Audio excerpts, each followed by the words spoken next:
Good evening. You know what time it is. My witches, wizards, warlocks, immortal beings, charmed ones, elves, fairies, dwarves, gnomes, all that good shit. Let's go. Part 5. Let me just turn this down. This is far too loud to be reading over. That's better. Ooh, little noise there. Means I grabbed the 1-up mushroom. Let's go. Although there were satanic orders around at the time of Chaos Magic's early promotion, they certainly did not promulgate themselves as visibly as other occult groups. Chaos Magic was thus both attractive for those people looking for a dark glamour to become involved with, and equally those who needed a satanic opponent to bolster up their fantasies of being whiter than white. What is notable concerning the growth of Chaos Magic is that from its beginnings, it has been very much perceived as experimental magic. This means not only experimenting with magical techniques and practices, but also questioning and testing a great many of the concepts which many people who become involved in the occult accept as implicitly true. The late 1980s gave rise to the second great surge of interest in Chaos Magic. With the rise of specialist occult magazines such as Chaos International, in which practicing chaos magicians made their technical and philosophical findings known to their peers. This period is one of a great surge of interest in occultism, with the availability of affordable desktop publishing systems leading to a surge of self-publishing and special interest occult magazines being a contributing factor.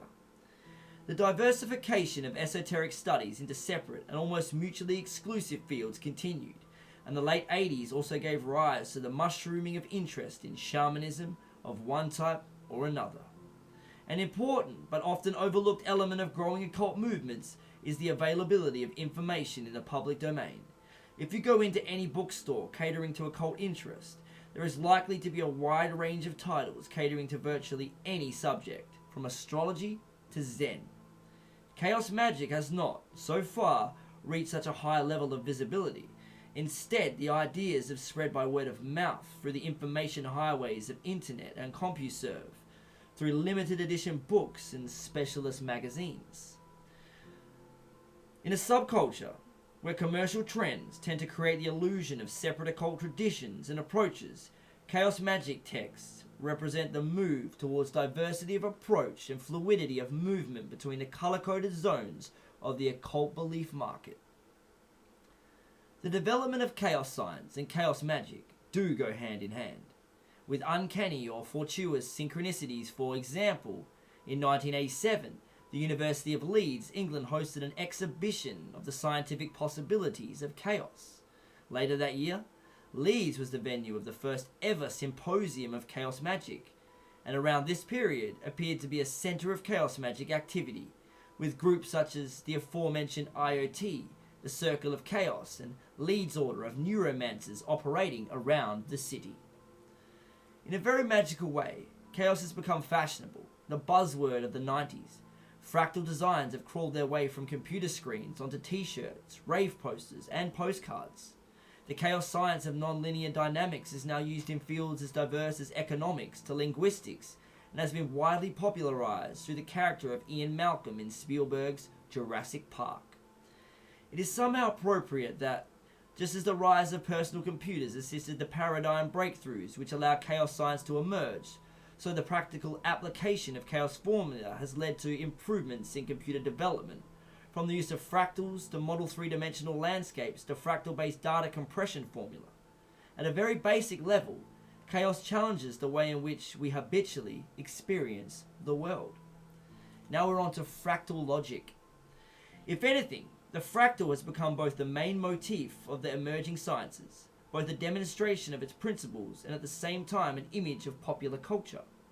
The staggering beauty and complexity of images such as the Mandelbrot set arises from the application of a simple rule, x plus x2 plus c. The term fractal means self-similar at any scale.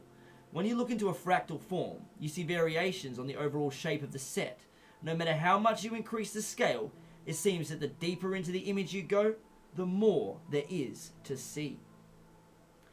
Everything is connected to everything else within the set. This similarity can also be seen in natural phenomena, such as mountains, clouds, and coastlines. It can be seen to occur in the shape of molecules and galaxies, the fractal is fast becoming one of the most powerful metaphors for explaining and understanding the world. Consciousness can be modeled as having a fractal nature. Certainly much of our learning arises in our minds in the same way that a fractal is modeled on a computer screen. The processes of creative thinking constitute one example. We have isolated ideas, and gradually the relationships between ideas and concepts grow until we suddenly perceive the shape of a new idea. The ways in which we look into something affects the possibilities of what we will find. If one's learning or attention is broad, rather than narrowly focused and specialized, then one will see the similarity of ideas across different disciplines and specializations. Also, similar ideas crop up in different cultures at various points in history. In some ways, the fractal is a 20th century icon of the idea that all things are, at some level, interconnected at any given moment. Chaos theory is itself a multidisciplinary theory. It is being applied in a wide diversity of fields, from the study of epilepsy to the fluctuation of stock market prices. In some ways, chaos theory's most striking implications concern our implicit experience of the world at a day-to-day level. Alright guys, we're going to stop it there. And we'll be back tomorrow with more Condensed Chaos. Jump on your broomsticks and head home.